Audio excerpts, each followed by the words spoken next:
Ko te tikanga o Shinjokai, ko te ngā kaupono.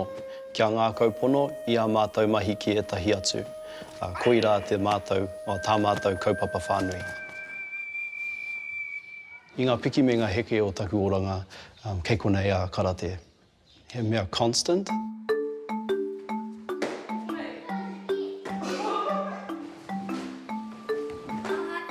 He maha ngā huarahi, e tū honohono ai te karate ki te ao Māori, ki te ahurea Māori.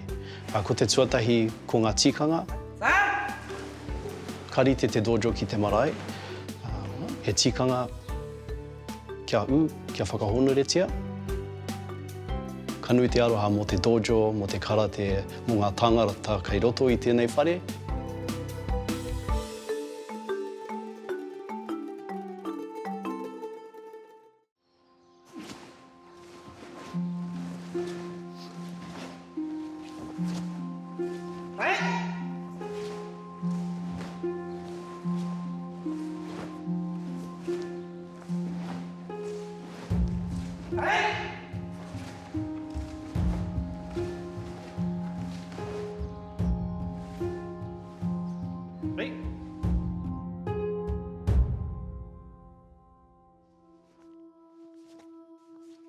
Ko horau te waka, ko waiapu te awa.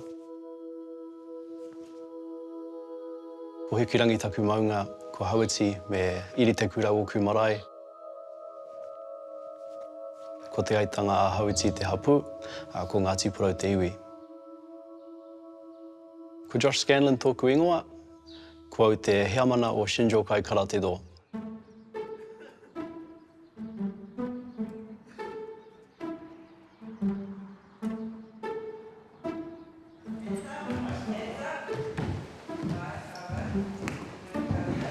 He karapu mātou, e ako ana i te toi whawhai ki te hapori o Kirikiriroa.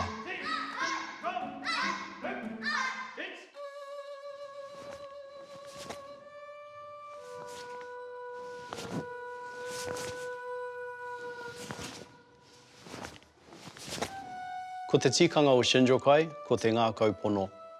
He aha i te ingoa, nā te mea e whakapaukaha ana mātou, kia ngā kaupono, ia mātou mahi ki e tahi atu. Ko ira tā mātou kaupapa whānui.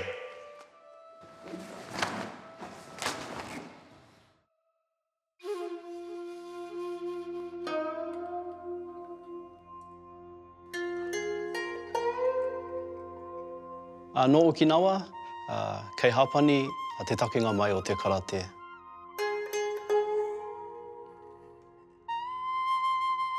I te rautau 1,000 rau, i pā te wā pēhanga nui ki Okinawa. I whakaike tētahi iwi samurai. I whakatūria he rāhuitanga, i ako ngā tangata whenua, i ngā tikanga o te ārai whaiora.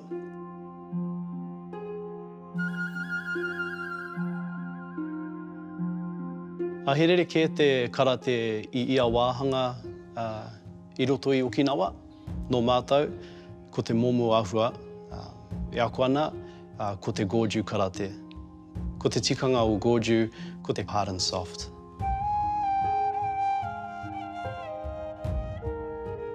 I riro te ingoa o Goju mai i te kaihanga a Chojin Miyagi. I whai whakaro mai ia i te whakatauki hapani, ho Goju donto. The way of inhaling and exhaling is hardness and softness.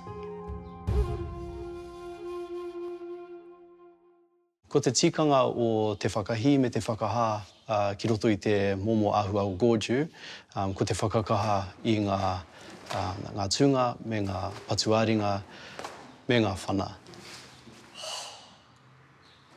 Ko te mea nui, me oku nei whakaaro ko te whakatinana, me kite ngā tauira i tōku whakatinana i ngā nekehanga, i ngā kata, i ngā whana.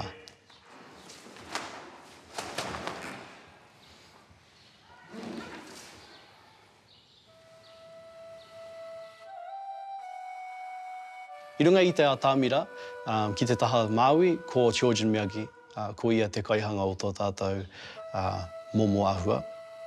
Ki te taha matau, ko Gogen Yamaguchi. Ko ia te tino tauira a Chojin Miyagi.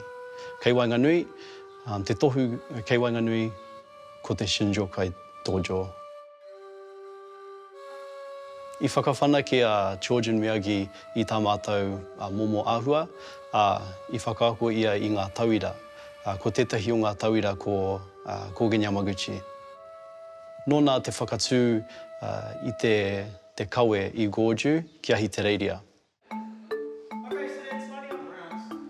Whaimuri i tērā i te tau 1950, i taumai te Goju karate ki Aotearoa.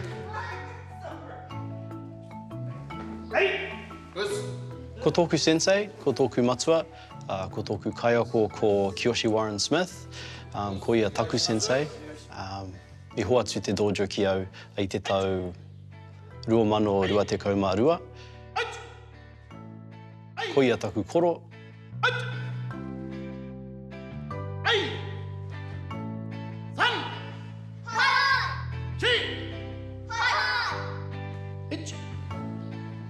Ia tahi wā, ka hoki ia ki te dojo mo te tautoko ia hau me te dojo whānui. He tino tangata ki te karangamai ki a hau, ki te tautoko i ngā wā katoa, ka karangau ki atu ki a ia, mo te awhi, mo te kōrero, ia wā, ka hoki ia ki te dojo mo te tautoko.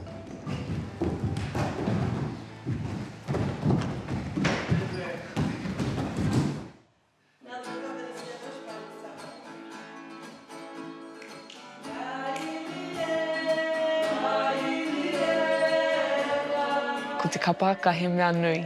He mea nui ki roto i tōku whānau. He momo mahi i whakawhanaungatanga. Ko tērā ētahi wā ka hoki atu mātou ki te kāinga, ki te tai rāwhiti, ki te ai i tō mātou whānau. Ki reira, ko te tahi rakuraku, e noho ana mātou, e waiata noa. Engari, ki te taha o te tūnga, o te kapahaka, ai he mea e miharo ana ki au. Ko tērā toku au te kapahaka, te karate hoki. Ai timata ahau, ki te taha o tōku nana. I tū ia ki te taha o ngā pauoroto, e kuraina ana rātou ki rāhui pōkeka. Ara i timata au i te kura, i tū ahau ki te kura, i ki ahau anō, ko tēnei tōku mahi. He mea whakatau wairua, whakakotahi tangata, whānau, he mea hakoakoa hoki.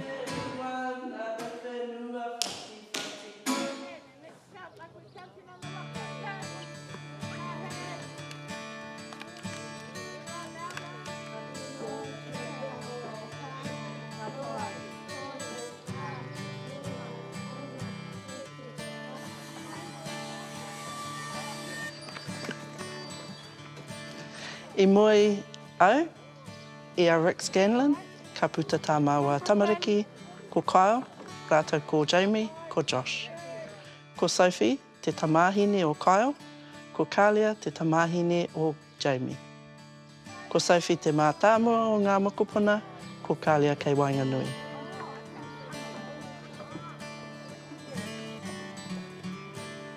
No ngā tiparau mātou, engari e noho ana ki Kirikiriroa. I tupu ake ngā tamariki kei konei. Tori te koutou pea. E noho ana ki te maru o te kingitanga. He roa te wā i raro i te whare, e rua te kaupea ngā tau.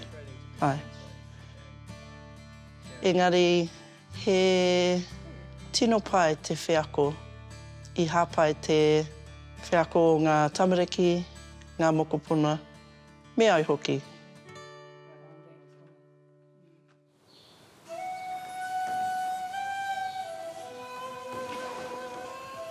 Wau ka hoki oku mahara ki te kōrero a Kiyoshi, Maurio mai o tamariki, ki te whakaharatau karate. I whakaaia hau, ka haere ki te karate. I tua Jamie, ki te whakaharatau. Engari, kaore e tū a Josh. I ono te tau a Josh i te timata ki konei.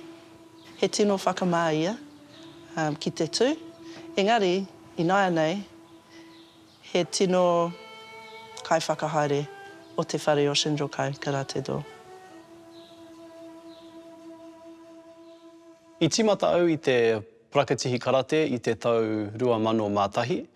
I ngā rā o mua, he tamaiti tino whakamā.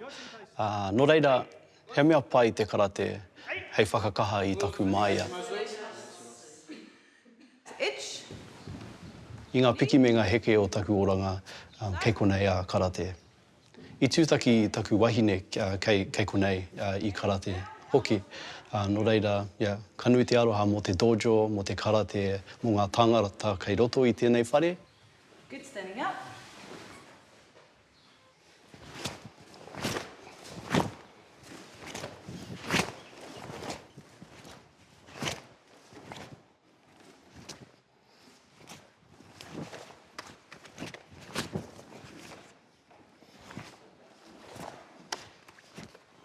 Ko te tikanga, me ngā mea nui, i ngā kata, ko te māramatanga i ngā nekehanga, me mahi i ēnei nekehanga ki roto i te whawhai.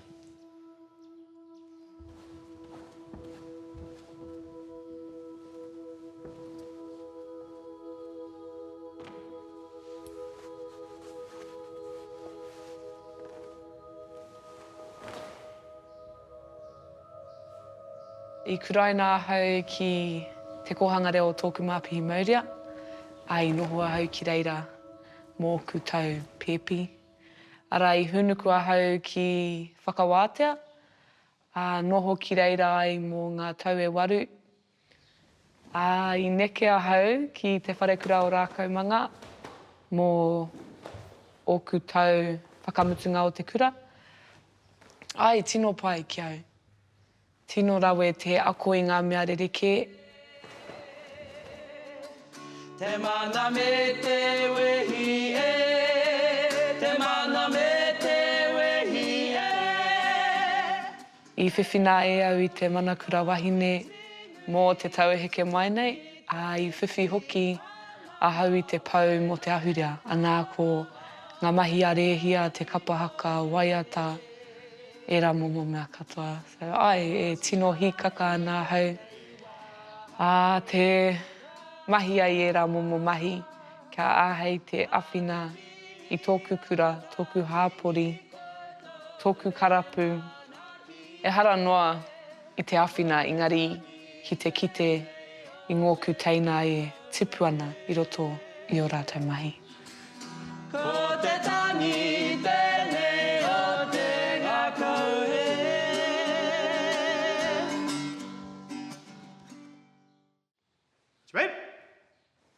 Te kaunga tātua i runga i te huarahi ki te tātua pango.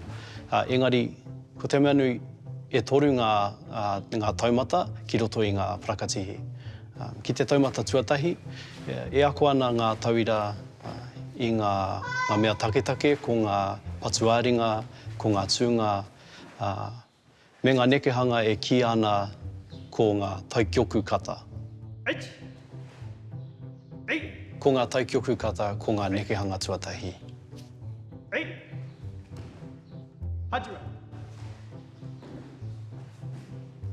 I runga i te taumata tuarua, e ako ana ngā tauira i ngā mātauranga a tinana, whia te mahi o ngā hope, te manawa, me te tere, o te tinana katoa.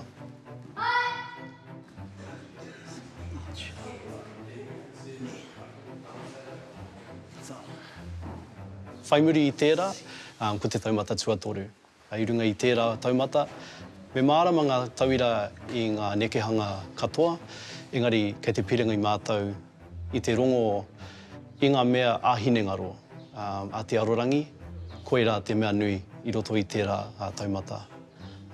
Ko ngā tātua pango, ko te whakatinana i ngā taumata e toru. I te pōtuku taonga, i riro tōku tuakana i te renchi, i mua mai o tērā ko ia te tahi sensei. Ko tāna mahi i nai nei, a he whakahaere i te dojo, engari he tū hei pau mō o mātou rangatahi i roto i te whare.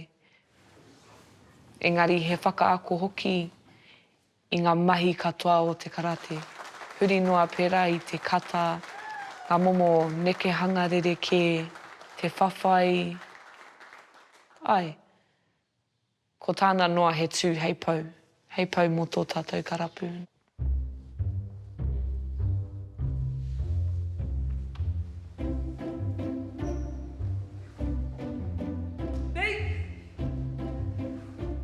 Kua hau tētahi kenchusei, he momo pauako ka noho i raro i te renchi ana ko tōku tuakana.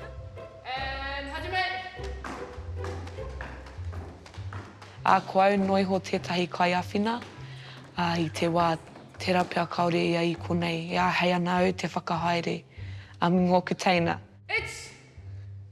I roto i te karapu nei e rua ngā momo rōpu meki. Anā ko ngā teina, ngā tuakana hoki.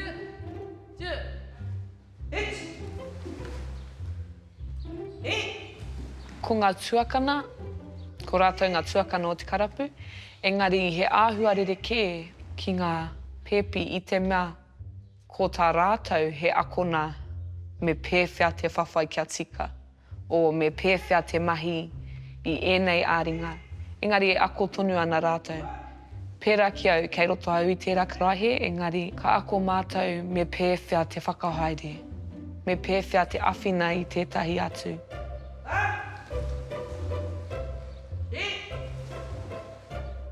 Ko ngā kata matua me mōhiotia koe,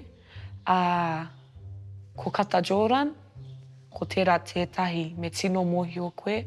A muri mai i tēnā ko kata Churan, i te wā, ka whai koe i tō tātua kōwhai, me mōhiotia koe kata Geiran, ka keuke.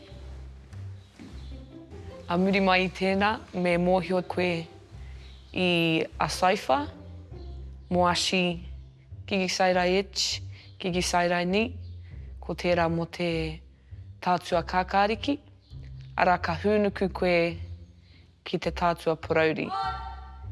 I kora me mōhio koe i a Shenchen, me Sansuru. I te wā e mōhio ana koe ki era, ko era ngā mea matua i mua iho i tō whiwhinga i tō tātua pango. Mai reira ka tino timata te akunga.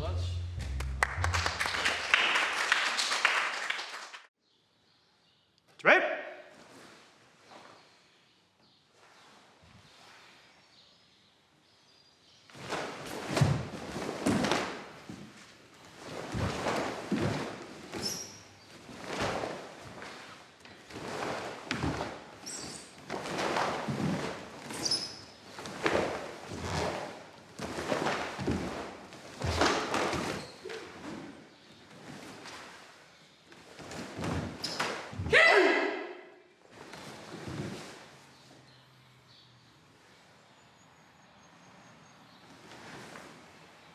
He maha ngā huarahi, e tū honohono ai te karate ki te ao Māori, ki te ahurea Māori. Ko te tuatahi ko ngā tikanga, ka rite te dojo ki te marae, he tikanga kia whakahonoretia. Ko te tikanga o te momo whakatauki, ko koro a Shizuka, mi wā akira kani, wazawa hageshiku. Ko te māramatanga me te whai i ngā uara o te karapu. A hinengaro a tinana a wairua, ko era ngā uara e whai ana i ngā wā katoa.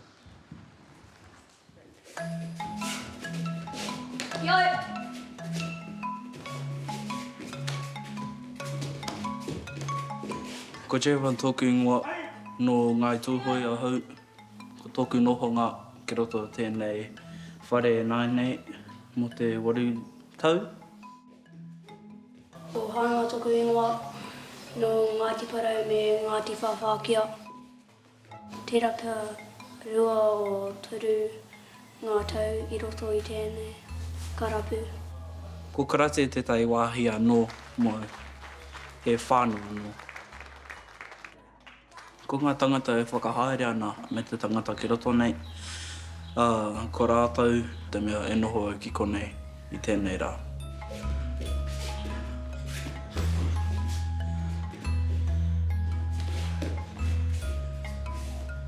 He pai ki te pakariake i a koe. Te whakawhanaungatanga me te mōhio he tangata e tū ki tō taha.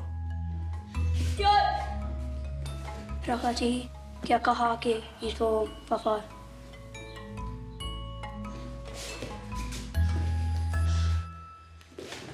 Ko Jaivan, tā mātou pīki poi.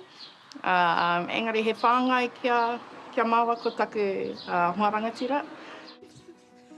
He tamai te nākau nui ia. I te taha o nā hoa i o nā hapuri me ki he ahua rereke ia.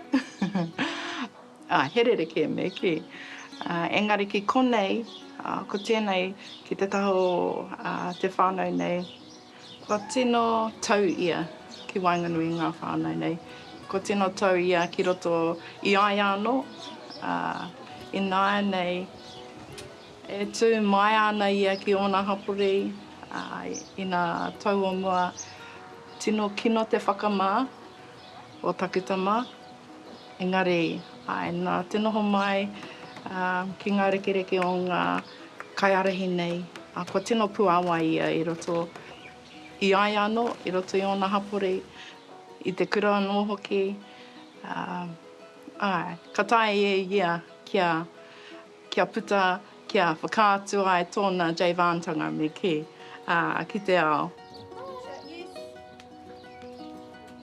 I te mata mai ia ki konei hienei tū ahua hākinakina i aia e whitu waru tau ana. I te mea, i konei hoki tōku hoa rangatira. I tai mai ki tēnei o ngā whare hākinakina nei i aia rangatahi ai. Nā reira, i te mohi o mātou ki ngā kaiarahi o tēnei whare. I ona rā, me ki nā reira, karehe wahi ke mō mātou. Katoa mai tā mātou tamaki konei. Me te miharo ra mātou.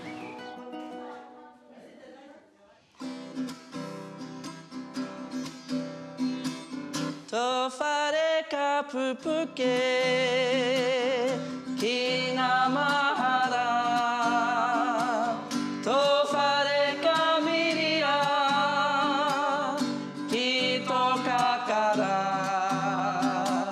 Tō tumu ka korero, tā tahi koroki. Te marama i te po te paki i te ao, taku ahi tūtata. Ko tētahi mea kua tino aku nā e au, i roto i enei mahi. Ko te whakapono ki ahau anō. I te wā i ahau e teina ana, i tino a mai ahau, kaore au i te perangi te mahi i tēnei kōrero ki tēnei tangata, i tino whakamāhau. Engari, i tipu ake ahau, nā i puta mai ahau. Ko ako nā hoki ki te ara i ahau anō, i waho mai i tēnei whare. Te tautoko hoki i tōku teina a kālia. Koe rā o ku tino ako ngā. Ko tōku whāinga mōna, ko te whakapono ki aia. I te mea ko ngā tamariki enei rā kaore i te tino pai. Pērā ki te whawhai tamariki. Te patu, ngā kōrero, he rawa atu. Ko tōku whāinga mōna, ka mōhio aia me pēwhia te tautoko i aia anō. Engari, i roto i tēnei whare, āhua hoha etahi wā, engari, ko ia tērā. Koe rā o nā mahi. Engari, he tauira ka akona tino tere ka kite ia i te mahi, ara ka pātai ki aia, e mōhio au te ana koe mea ha, ai, whakaatu mai kei reira te tauira. So ai, he tauira tino pai ia i roto i tēnei whare.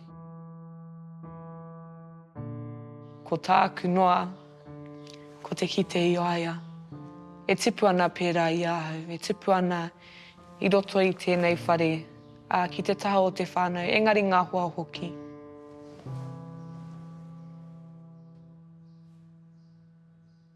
Ko ōku hiahia, e whakaaro tonu ana, engari mō nai nei, ko te mahi i enei mahi, ko te puta i waho i te kura, ki te akona pēhea te whakamahi kāmera. Ai, e whakaaro tonu ana, engari mō nai nei, ko e rau kua wata. Engari, ko te dojo hoki, ko te tū hei pau. O tautoko ngā kupu o Sophie, kaore anō te karapu kei te whānau whānui.